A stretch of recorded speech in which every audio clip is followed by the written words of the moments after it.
Yung nay, yung aming sirang yan, kinulang ang manok. Tas yung ulam mo kagabi, tuyo. Pasensya ka na, okey.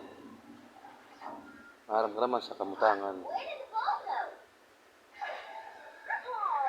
Kuwan, medyo makuri-kuri liwat. Pero kay Gul, pigarak pa nimo ano, haram ka naman. Maharam ka sa 'di ba?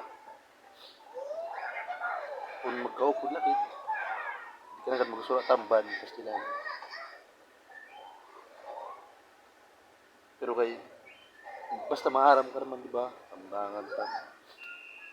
May himo ka. Yan ang natin sa tiyang Ginoo.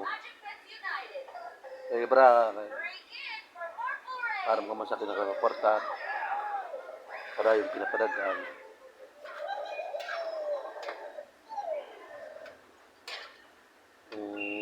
Padala ko sa'yo ngayon, ano lang, panghulog lang natin.